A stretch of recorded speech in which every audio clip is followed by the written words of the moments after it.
गुरुदेव।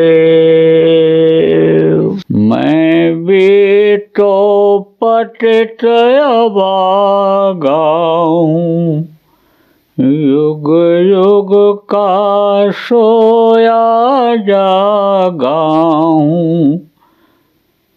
अब हुआ अब सब सौंपवार, पतवार तुम्हारे हाथों में, गुरुदेव तुम्हारे हाथों में।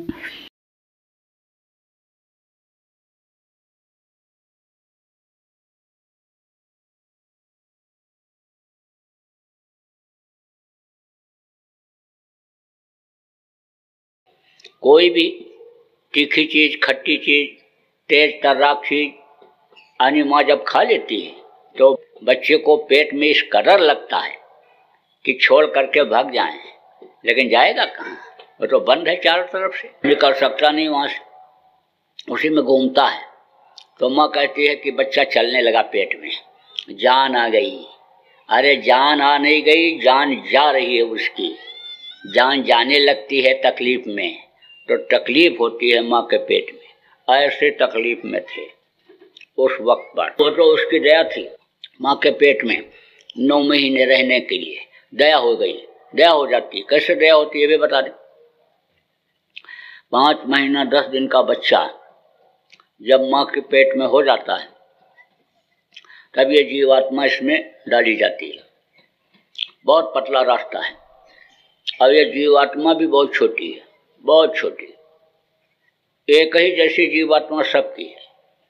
जो हमारे अंदर है वो भी, छोटे बच्चे के अंदर है वो भी, जो 8 फुट का शरीर वाला 1.5 कुंटल का है उसके भी, हाथी के अंदर, घोड़े के अंदर, मुर्गा भैंसा सब के अंदर यही जीवात्मा है। सजा भोगने के लिए उसमें डाली जाती। वो छोटी बड़ी नहीं होती, वो जो बनाया है हिसाब से बनाया है। आदमी तो अपनी अकल लगाने लगता है कि ये कैसे हो गया, वो कैसे हो गया, ऐसा कैसे हो गया। लेकिन समझ में कब आता है? जब ऊपर कोई चीज आ जाती है, सामने पड़ जाती है, सामने जब दिखाई पड़ जाती है तब समझता है। एक आदमी जा रहा था तो पहले लोग पैदल चलते थे, तो चलते चलते थक जाते थे तो पेड़ के नीचे बैठ जाते, आराम करते, लेट भी जाते थे, हवा लगती थी। तो एक आदमी गया थका हुआ, बैठा, उसके बारे से लेट गया। तो लेट गया तो देखा, कहा इतना बड़ा पेड़ और इतने छोटे छोटे फल। जामुन, जामुन जानते हो, बरसात में होता काला काला, खाते हैं जामुन को। तो जामुन का पेड़ था बड़ा ऊंचा, इतना इतना बड़ा फल था। तो उसने कहा देखो, कुदरत ने ना इंसाफी किया, ठीक से नहीं बनाया। देखो इतना बड़ा पेड़ और इतने छोटे छोटे फल, और कद्दू, काशी फल जिसको कहते हो ना, इतना बड़ा बड़ा होता है, उसमें कोई पेड़ नहीं होता, उसकी तो बेल होती है और उसी बेल में फल जाता है। तो बोला जिसका पेड़ भी नहीं और बेल में देखो इतना इतना बड़ा कद्दू फलता है और ये इतना ऊंचा पेड़ और इसमें इतने छोटे छोटे ये फल, ये इंसाफ नहीं किया कुदरत ने, ये काम ठीक नहीं किया। यही सोच ही रहा था तब तक एक जामुन नाक के ऊपर गिरा, और जैसे नाक के ऊपर गिरा तैसे उठ के बैठ गया। बोला बिल्कुल सही किया, इंसाफ किया। अगर कहीं कद्दू गिरा होता ऊपर तो क्या हालत होती। बिल्कुल सही किया, छोटा फल बनाया, बड़े पेड़ का, ऊंचे पेड़ का, बहुत अच्छा किया। तो उसने जो बनाया बिल्कुल सही बनाया, सटीक। अब आदमी न समझ पावे तो उसके लिए आदमी की यानी कमी मानी जाएगी। तो बहुत छोटी जीवात्मा और वो रास्ता भी बहुत छोटा पतला, वो किसी का बंद नहीं होता है। देखो माँ का खान पान जब गड़बड़ हो जाता है तो पलने वाले बच्चे के ऊपर उसका असर पड़ता है। देख लो आप, किसी की एक उंगली छोटी हो गई, किसी का एक कान नहीं बन पाया, किसी का सिर बड़ा हो गया, किसी का पैर छोटा हो गया, किसी की एक उंगली और निकल गई। उसका क्या कारण है? कारण यही है कि खान पान, विचार, व्यवहार, आहार विहार जिसको कहते हैं, उसमें कमी आ गई। कोई बात की, इसीलिए तो ये माताएं समझाती रहती हैं बहुओं को कि देख अब तेरे पेट में बच्चा आ गया, आप तो ये गर्म चीज मत खाना, आप तो बहुत संभल के रहना, पुरुष से दूर रहना, अब तो जो है वो ग्रहण लगने वाला है, किरणें तेरे ऊपर पड़ने न पाऊँ। बहुत अनुभव। अब आजकल की बहुएं जो आती हैं वो उनको कुछ समझती नहीं है, लेकिन जीवन का बड़ा अनुभव उनको होता है। माताओं बुजुर्गों को बहुत अनुभव होता है। अब आपको बता दूं, कोई MBBS MS यानी डॉक्टरी पढ़ के लड़की आई तो दूसरे के पेट से बच्चे को तो निकाल देगी ऑपरेशन करके, लेकिन उसका बच्चा पैदा होने का जब समय आएगा तो अपना ऑपरेशन कर पाएगी। लेकिन वो जो सास है अनपढ़ है, जिसको गंवार कहते हो, बड़े आराम से बच्चे को पैदा करा देती। तो बड़ा अनुभव होता है जीवन का। तो अब आप इस बात को समझो कि हाथ पैर आँख कान तो छोटा हो सकता है, लेकिन वो जीवात्मा छोटी नहीं हो सकती। अब एक चीज आपको और बता दें, एक ही बाप और माँ के दो बेटा, लेकिन कहते हैं कि इसका दिमाग तेज है और इसका मंद बुद्धि है, इसका दिमाग कमजोर है, काम नहीं करता। तो उसका क्या कारण है? उसका कारण यह है कि जो माताएं साधन भजन करती रहती, जो मालिक को याद करती रहती, सच्चाई ईमानदारी रहती है जिनमें सेवा भाव रहता है, उनके बच्चे तो पेट में बढ़िया से पल करके और बुद्धिमान पैदा हो जाते। और जिनकी भावना कलुषित रहती, जो हमेशा दूसरे की बुराई ही सोचती रहती, ईर्ष्या द्वेष छल कपट जिनके अंदर रहता है, जिनको मालिक भगवान 1 मिनट के लिए याद नहीं आता, बस बढ़िया से बढ़िया खाने और सैर करने में ही दिल दिमाग रहता है, वो बच्चे अच्छे नहीं होते। एक ही तरह का रज और बीज, एक ही माँ बाप के दोनों बच्चे और दोनों का दिल दिमाग बुद्धि अलग। तो मोटी बात आपको बताऊंगा, लेकिन आपको सब बातें जो बता रहा हूँ ये आपके जीवन में काम आने वाली बातें हैं। इनको अगर आप पकड़ोगे तो आप जब तक यहाँ रहोगे तो सुखी जीवन बिताओगे, और जब दुनिया संसार से जाओगे तो अपने वतन अपने घर अपने मालिक के पास पहुँच जाओगे। अपना घर अपना वतन अपना मालिक कहाँ है? जहाँ से ये जीवात्मा आई है, यहाँ नीचे उतारी गई है। और ये घर जिसको बाप दादा कहते कहते चले गए, ये घर मेरा, ये घर मेरा, ये घर मेरा, तो सोचो उनका नहीं हुआ आपका कैसे होगा? तो ये घर आपका नहीं है। ये दुनिया और दुनिया की चीज़ें आपकी हैं ही नहीं। ये बाहरी आंखों से जितनी भी चीज़ें दिखाई पड़ती, ये कुछ समय के लिए आपको मिली हैं। यह शरीर भी कुछ समय के लिए मिला है, और यह धन दौलत रुपया पैसा इसीलिए मिला कि आप इसका उपयोग ठीक ढंग से कर लो, आप अपने शरीर का पालन पोषण कर लो, आप कुछ परमार्थ कर लो, कुछ वहाँ के लिए भी कमाई कर लो।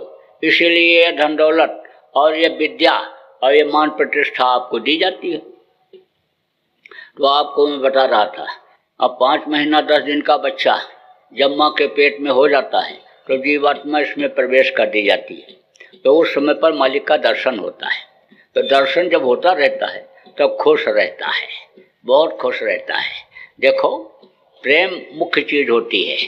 प्रेम जब उस मालिक से हो जाता है तो यानी नरम गरम कैसे भी हो, यानी उसको आदमी बर्दाश्त कर लेता है। तो जब देखता है तब प्रेम होता है, ऐसे प्रेम नहीं होता है, दूर दूर से प्रेम नहीं होता है, जब देखता है तब प्रेम होता है। तो मालिक तो हमेशा प्रेम करता रहता है, क्योंकि वो तो सबको देखता है। जितने भी जीव हैं, जितने भी बच्चे हैं, सब उसी के हैं। कहा ना, सकल जीव मम उपजाया, और सब पर मोर बराबर दया, सब पर बराबर दया उसकी है।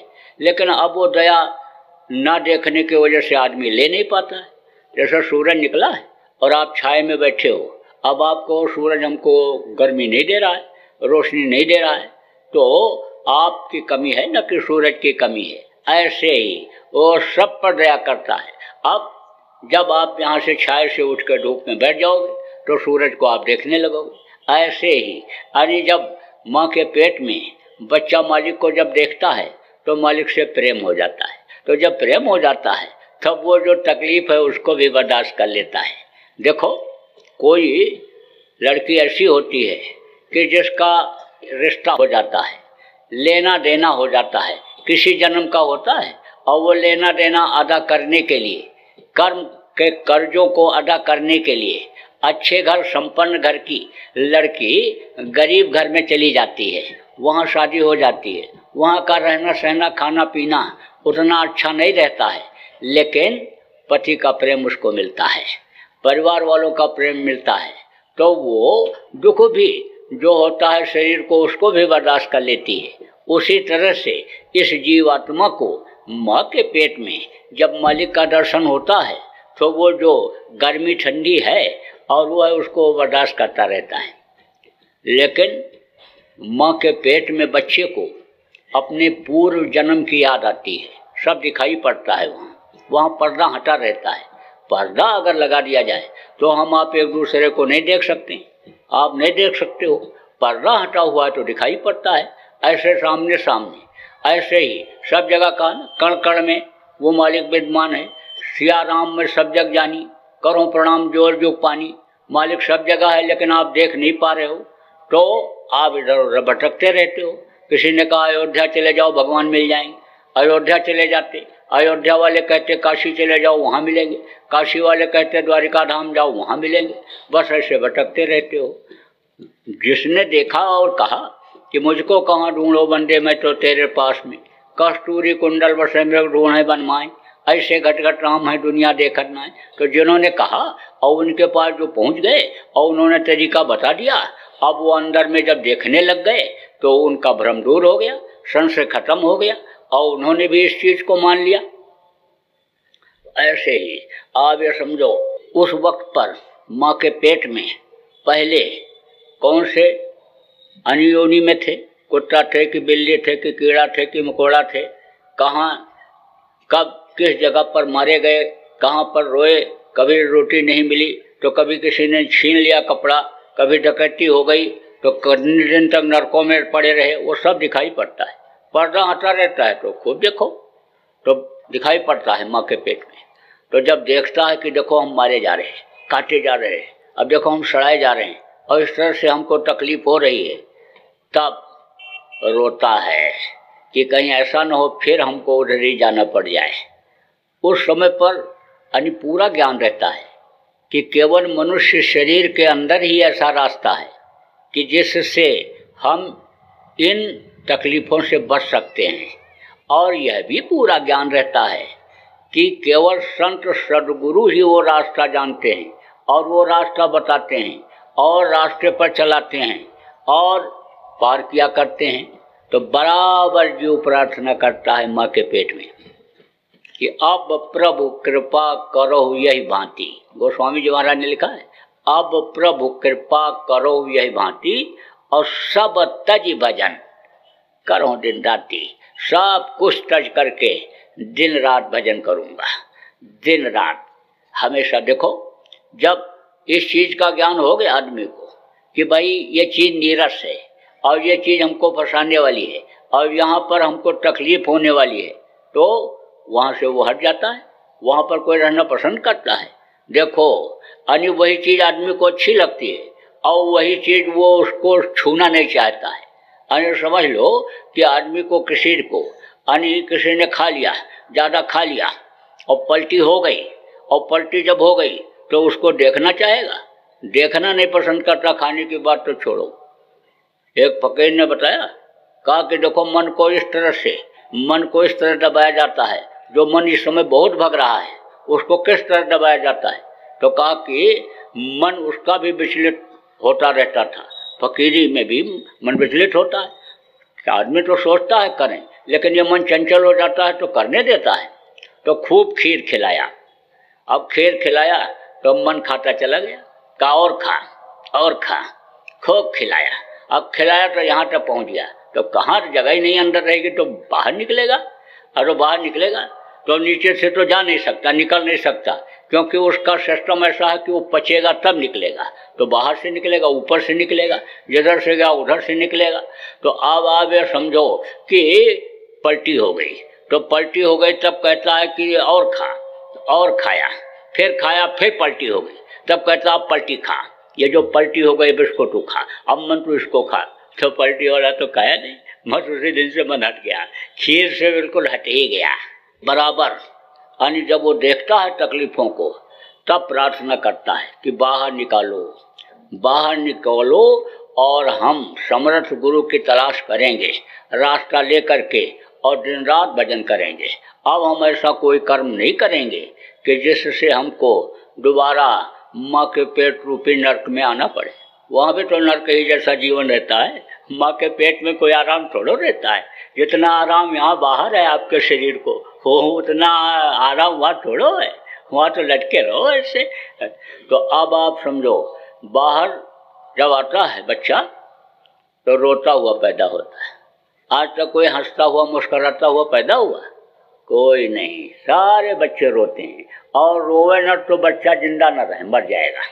सब बच्चे रोते हैं। अब रोते क्यों हम, ये किसी को पता चलता है? वो हाथ से पैर से इशारा करता है या मुंह से जो बोलता है चिल्लाता है, कोई उसको समझ पाता है? आप अगर किसी के सामने ऐसे हाथ करो तो पानी पिला देगा, कहेगा प्यासा है। ऐसे ऐसे करोगे तो कहेगा भूखा है, कुछ खिला दो। आप मराठी में रो कुछ कहो या कोई मध्य प्रदेश का हो उसमें कहे, या बिहार का हो अपनी बोली में बोले, या बंगाल का हो अपनी बोली में बोले और रोवे, तो रोने की आवाज़ समझ करके दूसरा कोई दौड़ पड़ेगा, उसकी बोली समझ जाएगा। लेकिन बच्चे का रोना और हाथ पैर का इशारा कोई समझ पाता है?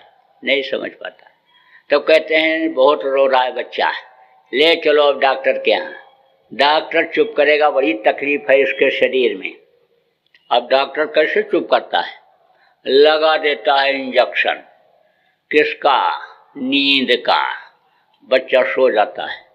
लेकिन वो इंजेक्शन छोटे से कोमल शरीर में, और जो धीरे धीरे यानी समझ लो कि उसके बढ़ने का और धीरे धीरे उसके यानी यहाँ सेट होने का जो सिस्टम होता है, उसमें इतना बाधा डालता है कि छोटे बच्चे का इलाज जिसका बचपन में शुरू हो जाता है, पूरी जिंदगी दवा खानी पड़ती है। तो अब रोता क्यों है ये बता दें आपको। जब बाहर निकलता है तो जिस रास्ते से उस मालिक का दर्शन होता है वो रास्ता बंद हो जाता है। और ये माया का देश है ना, माया का पसारा है। यहाँ पर जहाँ तक दृष्टि जाती है सब माया का है। काल का देश बताएगा, काल का है, यह काल का देश और माया का देश बताएगा। तो पर्दा पड़ जाता है। पर्दा पड़ जाता है तो दर्शन होना बंद हो जाता है। तब जब दर्शन होना बंद हो जाता है तब चिल्लाता है, कहाँ कहाँ कहाँ कहाँ कहाँ पहुँच गए, कहाँ पहुँच गए, तब चिल्लाता है। देखो बच्चा, जब दांत निकलने लगता है, जब दांत निकलने लगता है तब उसकी आवाज़ बढ़िया आती है। दांत गिर जाता है बुढ़ापे में तो दांत गिर जाता है तो तुतली आवाज़ हो जाती है, सुरीली साफ आवाज़ नहीं सुनाई पड़ती है। और जब दांत निकलने लगता है तब बच्चा बढ़िया साफ बोलता है। अब दांत भी कुदरत नहीं बनाती है शुरू से, क्योंकि ये जीव है ना, अब ये 32 दांतों के बीच में रहती है। तो जानकारी में तो आप जब खाते पीते हो तो उसको बचाते हो जीव को, और बचपन से ही अगर दांत हो जाए तो समझ लो तो जीव रोज अभी कटा करेगी, तो दबते दबते कटते कटते खत्म हो जाएगी। बड़े होते होते ये इसका कोई रह ही नहीं जाएगा अस्तित्व। इसलिए कुदरत की जो बनावट है वो बिल्कुल सही ढंग से वो बनाता है। तो अब आप ये समझो कि बच्चा यानी समझ लो चिल्लाता है, ठीक से नहीं बोल पाता। दांत हो और आदमी जैसा यानी समझ लो उसके अंदर हो तो बोले वो, तो इसी तरह से वो नहीं बोल पाता, अपनी भाषा में बोलता है जैसा बोल पाता है उसी तरह से अपनी भाषा में बोलता है, रोता है, चिल्लाता है, कहाँ आ गए, कहाँ आ गए, कहाँ। यह समझ में आता है कहाँ कहाँ कहाँ कहाँ कहाँ कहाँ बोल रहा है, कहाँ कहाँ। दूसरा कारण क्या है? दूसरा कारण यह है क्योंकि नंगा पैदा होता है तो ये हवा गर्मी और ठंडी नंगे बदन पर उसके माँ के पेट के अंदर बड़ी मुलायमियत है। यह बाहर की चमड़ी उतनी मुलायम नहीं है जितनी अंदर की है।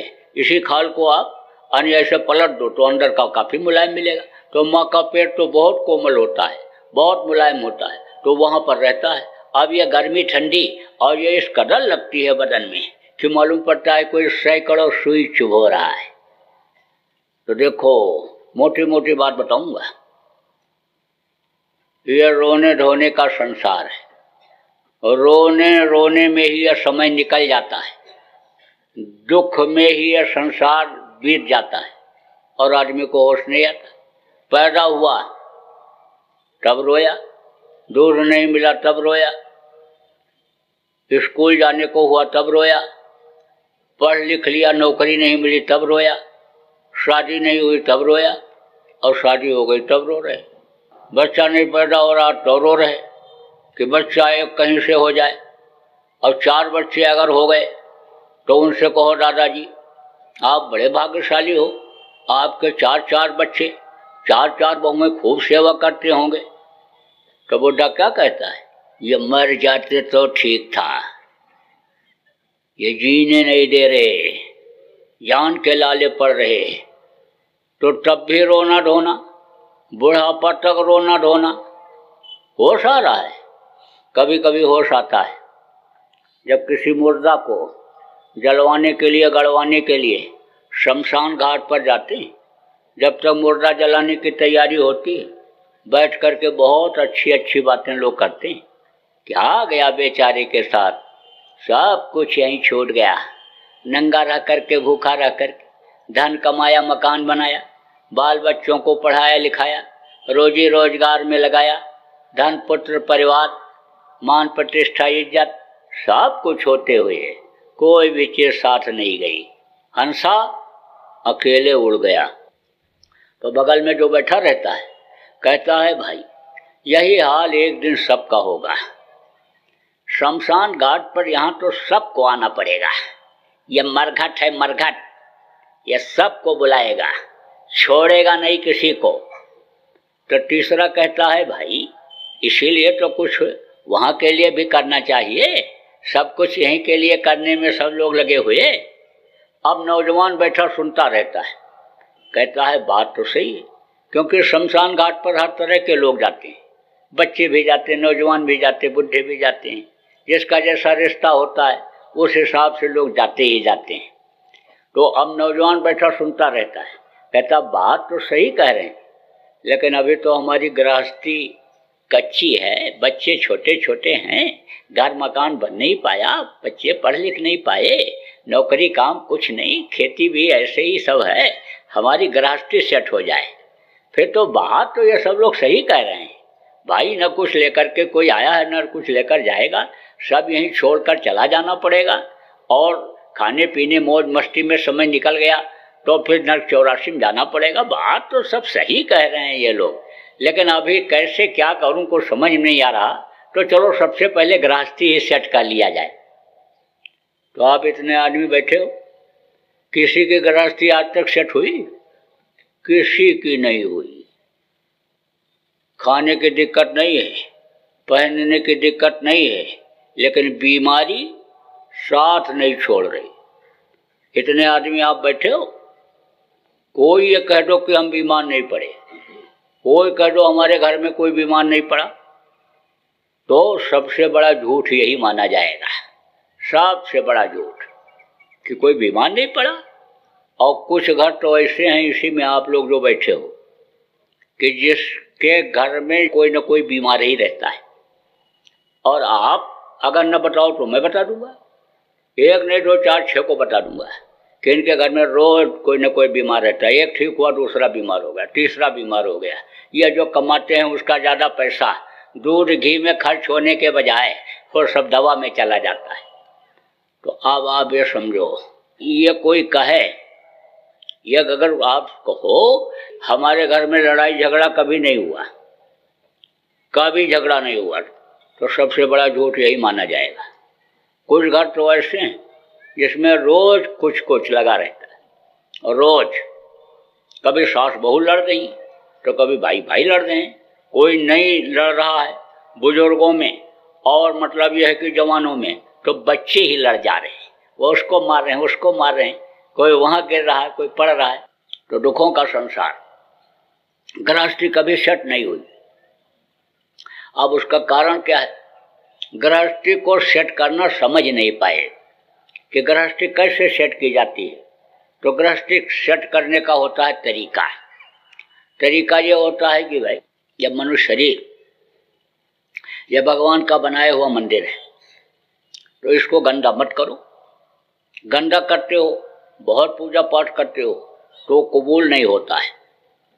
जैसे मिट्टी और पत्थर का मंदिर बनाते हो, अब उस मंदिर में अगर कोई जाए मुर्दा मांस डाल दे, टट्टी पेशाब डाल दे, तो कोई पूजा करोगे? नहीं करोगे। मस्जिद में अगर यह चीज डाल दी जाए तो कोई वहां नमाज पढ़ेगा? नहीं पढ़ेगा। गुरुद्वारा में डाल दिया जाए तो वहां कोई गुरु ग्रंथ का पाठ नहीं करेगा, कहेंगे सफाई करो। ऐसे ये मानो मंदिर है, इसके अंदर आप गंदी चीज डाल लेते हो, मांस डाल लेते हो, मछली अंडा, ये गंदी चीजें आप डाल लेते हो तो आपका अन्य पूजा पाठ भी करते हो तो वो कबूल नहीं होता। आपके कर्म करते नहीं, वो मालिक खुश होता नहीं आपके ऊपर, तो आपकी परेशानी बराबर बनी रहती है। दूसरा कारण क्या है कि उसी से खून बनता है। जैसा चीज खाओ उससे खून बनता है। कोई गरिष्ठ चीज आप खा लेते हो, गरिष्ठ चीज जो जल्दी हजम होने वाली चीज नहीं है, तो उससे गैस बनता है, और गैस बनता है, दिमाग पर चढ़ता है, तो करो बुद्धि काम नहीं कर रही। तब कहाँ जाते हो? डॉक्टर के यहाँ। तो बांधता है पट्टा हाथ में, ऐसे ऐसे दबाता है, तो कहता अरे तो ब्लड प्रेशर बढ़ गया, ब्लड प्रेशर, खून का दौरा तेज हो गया। तो खून उसी से तो बना, और खून के ऊपर उसी का तो असर पड़ा, और उसका असर बुद्धि दिल दिमाग पर पड़ा। तो ये जब शाकाहारी भोजन के लिए शरीर उस मालिक ने बनाया, और इसके अंदर आप ऐसी गंदी चीजों को डाल लेते हो, तो दिल दिमाग बुद्धि काम नहीं करती, शरीर रोगी हो जाता है, शरीर का खून बेमेल हो जाता है, तो दवा भी जल्दी फायदा नहीं करती है। दवा एक खाते हो और एक मर जाता है, और दूसरा मर फिर उभर करके आ जाता है, कुछ न कुछ लगा ही रहता है। यानी समझ लो कि दवा भी खाते जाते और तकलीफ भी नहीं जाती है। अब इस कदर कुछ लोगों की आदत बन गई कि रोटी के साथ ही टेबल पर दवाई भी औरतें रख देती हैं, टेबल के ऊपर, और रोटी खाए, खाना खाए, उसके बाद दवाई खाए। दवाई एक खुराक बन गया। तो उसका क्या कारण है? कारण यही है कि यह मशीन यानी गड़बड़ हो गया, मशीन गड़बड़ हो गई है। यह जो मशीन है, जो बढ़िया खून, शुद्ध खून बनाने वाली, जिससे दिल दिमाग सही रहने वाला, वो मशीन गड़बड़ हो गई, इसलिए दिक्कत आ गई। बुद्धि खराब इसीलिए तो हो जाती है, खून कतल आदमी कर बैठता है, इसीलिए कहते हैं खून खौल रहा है। अब खून खौल गए, खून में गर्मी आ गई ऐसी चीजों के खाने से, यानी समझ लो नशे की चीजों के सेवन करने से। नशे में जब आदमी आ जाता है, शराब पी लेता है, बुद्धि जब उसकी खराब हो जाती है, तब उसको कोई पहचान रह जाती है? माँ बहन बहू की पहचान रह जाती है? चाची का हाथ पकड़ लेता, बुआ का हाथ पकड़ लेता, बेटी का हाथ पकड़ लेता है, होश में नहीं रहता एक तरह से। तो समझ लो ये जो है सिस्टम आदमी का बिगड़ जाता है, गृहस्थ आश्रम में सुखी जीवन बिताने का सिस्टम बिगड़ जाता है। इसीलिए समझाया जाता है कि भाई शाकाहारी रहो और नशे का सेवन न करो कि जिससे बुद्धि अनिभ्रष्ट हो जाए।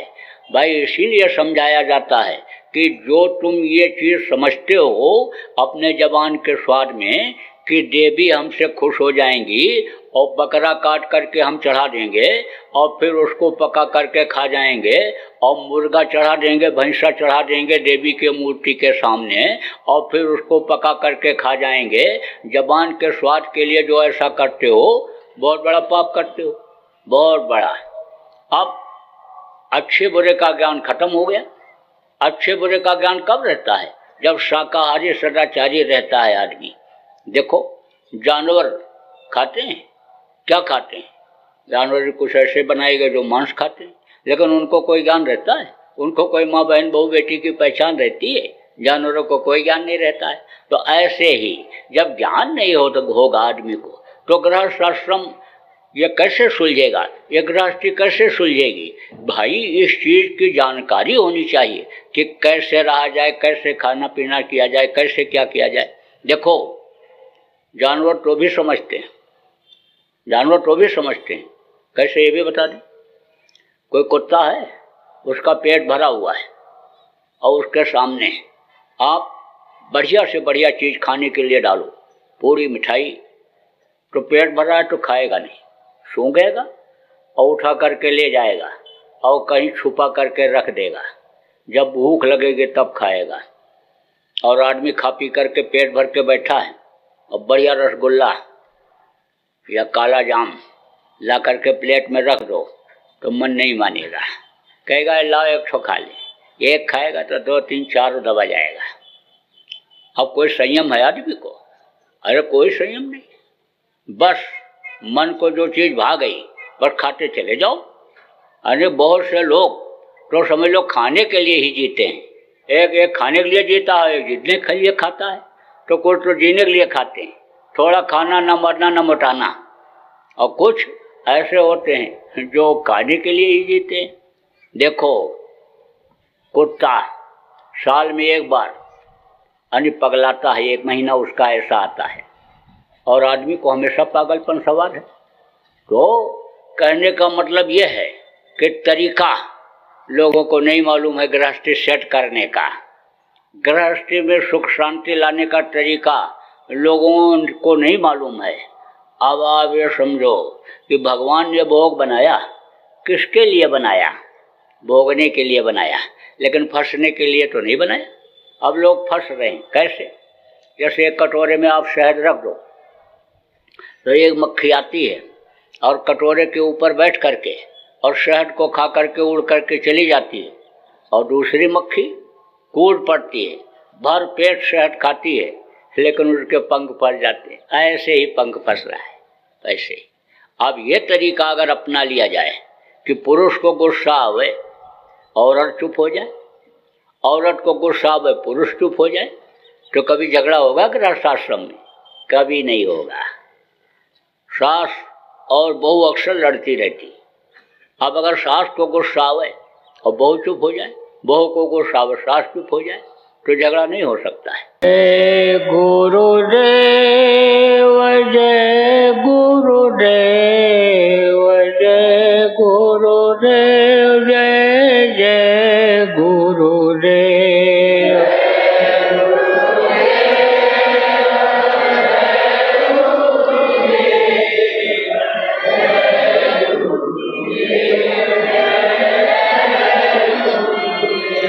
जय गुरुदेव, जय गुरुदेव, जय गुरुदेव, जय जय गुरुदेव।